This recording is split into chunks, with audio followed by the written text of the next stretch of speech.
Hi everyone, I'm Nathan with the ebookreader.com. For this video, I'm going to show you guys how the screen on the Nova 3 color compares to the screen on the regular Nova.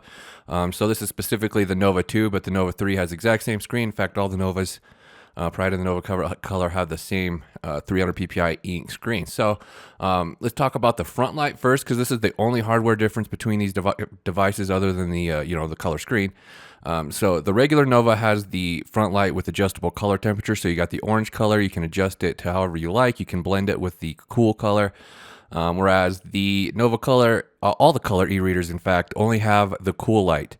I guess they figure that the orange light's going to interfere with the color or something. So all these black and white devices from Onyx have warm front light now, but the color devices do not. So that's one of the only hardware differences between these devices. They have the same components and all that, so I'm not going to even talk about that. Let's just talk about the screen. So the way the color works on the Nova color, it actually has a black and white screen as well. It has this color filter layer over the top of the screen that produces the color that we see. So just a quick comparison here with the comic, with the color screen. Obviously, it's really nice to have a color screen if you're reading stuff like this with comics or magazines, anything with colored images. Definitely a big advantage having the color e-ink. But like I mentioned in other color e-ink reviews, the contrast for black and white text it just isn't quite as good. You can see it's a lot lighter. The background's a lot lighter on the regular Nova. So with the color Nova, you have these different options in the contrast setting menu for the color. You have the color saturation, color contrast, color brightness, where with the black and white devices on Onyx, you just have the global, well, you have a contrast adjustment on the apps basis, and you can have a global contrast adjustment as well, as I was showing here. So you can adjust the contrast to make stuff darker, but it's going to make the images a lot darker. So it's kind of a fine balance when you're using their black and white devices. So let's load up a PDF, just show you how text looks, and want the two different screens here. So like I said in earlier reviews, the color screens have 300 ppi for text, 100 ppi for images, but it's more to it than that, because the contrast on the regular ink screens, as you can see here, you just got a clearer look. There's like more noise in the background you can see there on the color screen, because that's how the color filter works. You can still see a little bit of it. So they improved a lot from the first gen model, but you can still see the color filter layer. And that is what makes the screen look darker. Like when we're looking at it right here, you can see how much darker it looks.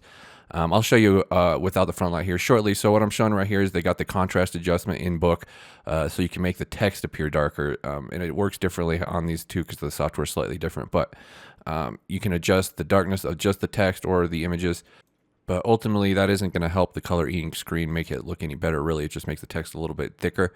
So yeah, I mean, it all just comes down to if you want color or do you want the best text reading experience possible. That's basically what it comes down to between these two types of screen technology from e-ink, because I don't think color screens are ever going to be able to match regular black and white screens, simply because of the color filter and the way that works. It just degrades the the contrast and clarity a little bit, but I mean, it's still perfectly usable. Here we go with the front light off. You gotta keep in mind that there's a bright light over each side of these, so they're on an even playing field. But even it looks like the light's still on the Nova, the regular Nova, but it's not. Up close, you can definitely see just like this text just stands out better on older e-ink screens. But they also have a little bit less glare, as you can see here, where the sun reflecting through the window. You can't see that as much on the black and white screens. That's one thing I noticed with the pocketbook as well. It's just a little bit more reflective when they have that color filter layer on there. It's not a huge deal, and you don't notice as much with the front light on, but I mean, it does add a little bit more glare to the screen. So here you are with this front light on. As you can see, you can't see it a whole lot, but you can see it a little bit more than you can on the regular Nova, and they have the exact same front panel and everything, so it's really good comparison as far as the glare goes. But I mean, like I said, it all comes down text clarity or color. Who doesn't like color? So you've got the first they didn't have any color icons when they released the Poke 2. It was like you had no idea it was even color device other than the screensavers, but now they got all the icons updated for color on the Nova here. So I mean, they're making better use of the screen. And you also have the Note app on the Nova, and so you've got all these added colors. I don't know how useful that is for like note taking, but I mean, I guess if you're doing drawings or something, you can have different colors. But definitely sharper, better contrast on the regular Nova.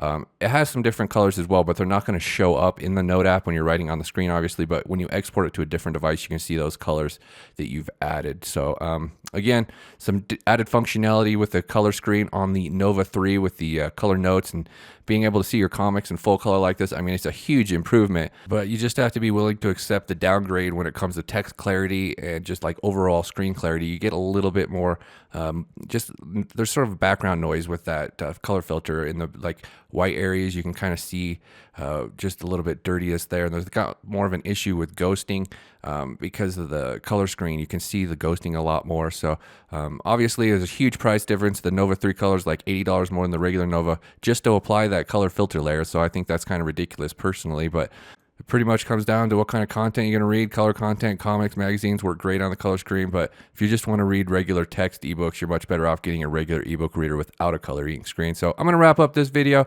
Check out the full review of the Nova 3 color. Thank you guys. Bye.